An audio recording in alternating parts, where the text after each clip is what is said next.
दोस्तों, हम आपके लिए रोजाना एनिमेटेड के जरिए एक न्यू हॉरर स्टोरी लाते रहते हैं। हमारे चैनल के साथ बने रहने के लिए और रोजाना ऐसे ही एक न्यू हॉरर स्टोरी देखने के लिए हमारे चैनल श्रापित साया को सब्सक्राइब करके बेल आइकन को प्रेस कर लीजिए। ये कहानी जेम्स की है। जेम्स एक कॉन्ट्रैक्टर था और वो रिसेंटली बैंगलोर शिफ्ट हुआ था। बैंगलोर में आते ही उसका कंस्ट्रक्शन का काम बहुत अच्छा चल रहा था। उसने एक साल के अंदर ही 3-4 कंस्ट्रक्शन प्रोजेक्ट्स कंप्लीट किए थे और उसी की वजह से उसे अपना पहला गवर्नमेंट प्रोजेक्ट भी मिला था।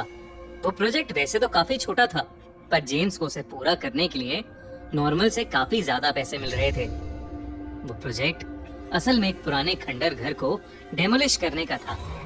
जेम्स साइट का मुआयना करने के लिए पहले अपने साथ एक डेमोलिशन एक्सपर्ट को ले गया। उस एक्सपर्ट का नाम था रामानंद। रामानंद बैंगलोर का ही रहने वाला था, इसलिए जेम्स को उसको साथ ले जाना बेहतर लगा। जैसे ही जेम्स ने अपनी गाड़ी उस घर के सामने रोकी, रामानंद की आंखें बड़ी हो गईं।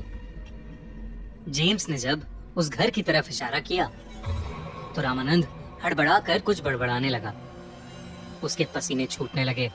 जेम्स ने उसकी हड़बड़ाहट को देख उसे पानी पिलाया और उससे पूछा कि अचानक उसे क्या हो गया है। रामानंद ने जवाब में कहा, साहब, इस घर को टेरावेरा हाउस कहा जाता है और ये कोई मामूली जगह नहीं है। ये घर भूतिया है। रामानंद की बात सुनने के बाद कुछ सेकंड्स के लिए गाड़ी में सन्नाटा छा गया, पर वो सन्नाटा जेम्स की जोरों की हंसी के साथ गायब हो गया। जेम्स हंसते हुए बोला, हाँ, हर खंडर घर में कोई ना कोई भूत तो होता ही है। ये कहते ही जेम्स गाड़ी से उतरकर उस घर की तरफ चलने लगा।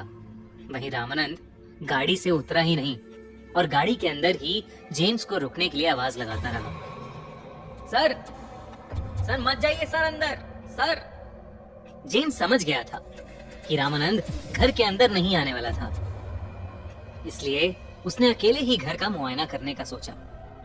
वो घर काफी बड़ा था और बहुत ही बुरी हालत में था। बाहर एक जंग खाई गाड़ी रखी थी। सब कुछ ऑब्जर्व करते हुए जेम्स उस घर के अंदर चला गया। घर के अंदर अभी भी बहुत पुराना फर्नीचर था और बहुत सी पेंटिंग्स लटकी थी, लेकिन सभी चीजों पर धूल जमी हुई थी। जेम्स की नजर एक पेंटिंग पर गई तो उसमें 2 लड़कियां एक साथ खड़ी थीं। वो दिखने में 2 बहनों जैसी लग रही थी।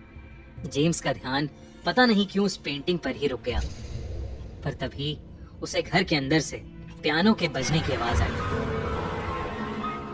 जेम्स चौंक गया और इधर उधर देखने लगा तो उसे हॉल के कोने में एक रूम दिखा जिसमें एक पियानो रखा हुआ था, पर अब उससे कोई आवाज नहीं आ रही थी।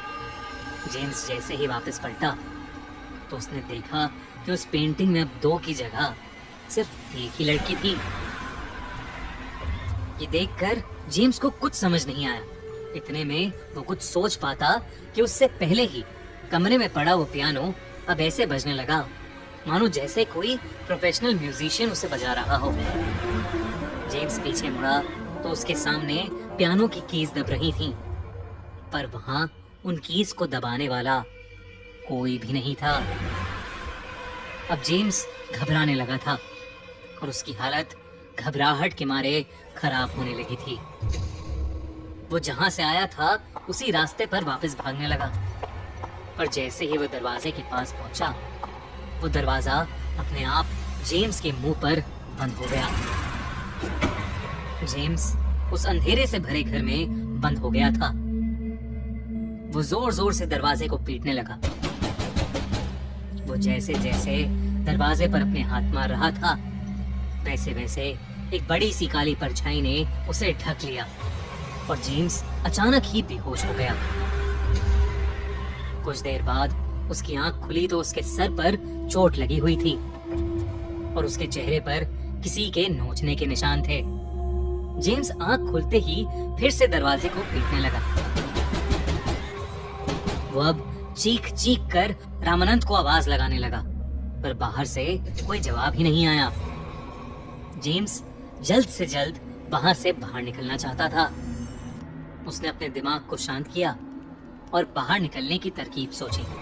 उसने सोचा कि वो ऊपर वाले कमरे की खिड़की से बाहर कूद जाएगा। जेम्स को उस घर के और अंदर जाने में डर तो लग रहा था, पर उसके पास अब और कोई रास्ता भी नहीं था।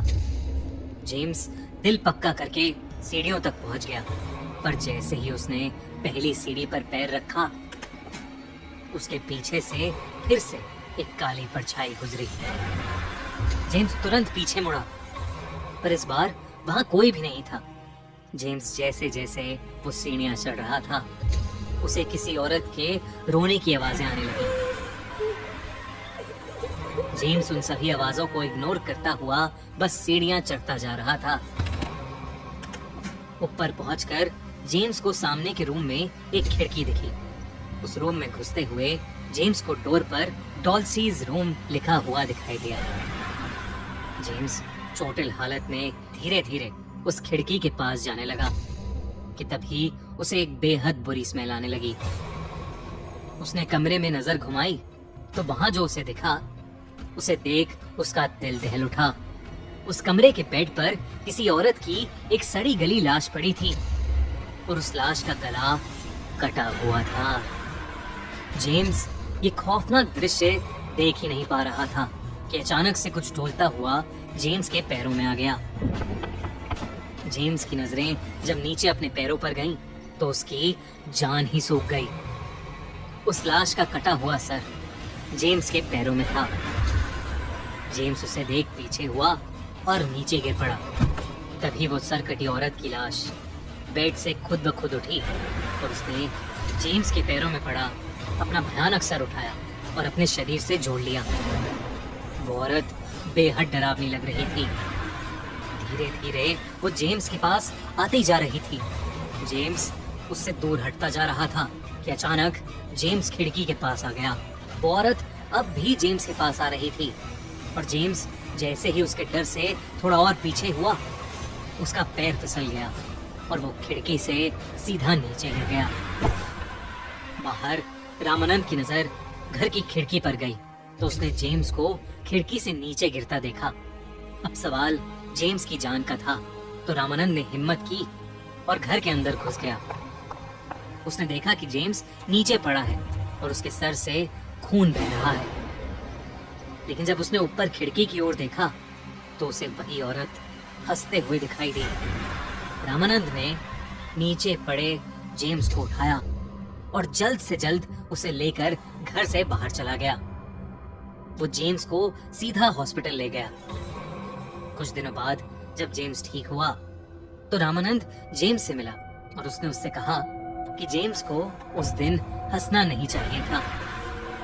उसने कहा कि वो घर सच में भूतिया है। कहते हैं कि वहां पर दो बहनें डॉल्सी और वेरा रहा करते थे।